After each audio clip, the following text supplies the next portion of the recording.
I was never a dancer. I loved hip hop, but at home, my parents danced to salsa, cumbia, merengue. I know she, being Dominican, was heavy merengue at home, but that classic merengue, right? Yes, the classic merengue. You know what I'm saying? So that's how it went down. So I guess we got in common that we both know how to dance merengue.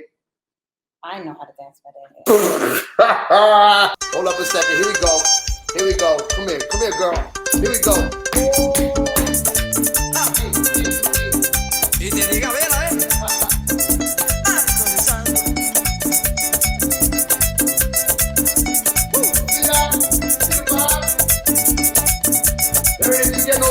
You don't get no more. Like my grandmother used to listen to Los Condes. They used to sing these romantic songs, like real slow. Toda una vida estaría contigo. That's what it sounded like in the house. But as we slowly started to transition from the island to America, we got influenced by the streets.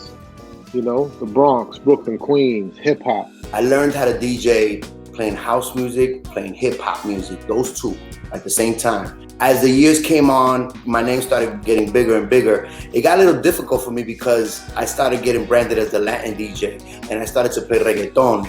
And I started playing a lot because I was in high demand, but all of a sudden I became he's that Latin DJ that does this. Meanwhile, I'm really like a hip hop DJ that plays a little bit of everything, but my main thing was always hip hop. If you got love for hip hop, the hip hop community has love for you.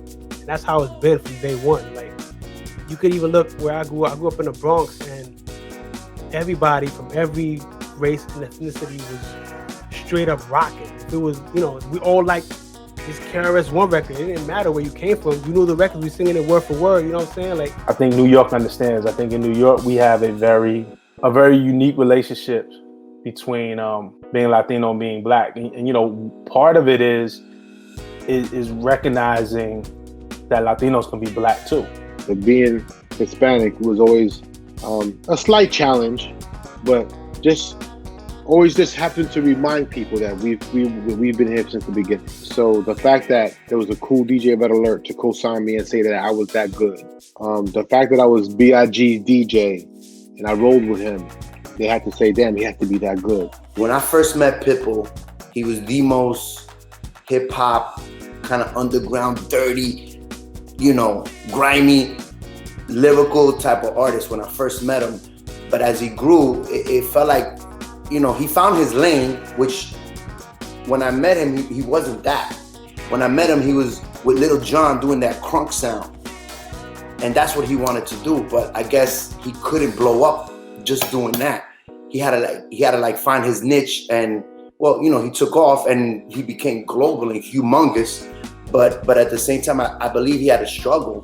Well, I remember being on MTV. We used to do a show called Hottest MCs, and the reaction, obviously, people are very passionate about their favorite MCs. So when they didn't rank where they thought they can rank, I'm on TV, national, like you could see me, and a lot of people question, well, he's not Black. What does he know about hip hop?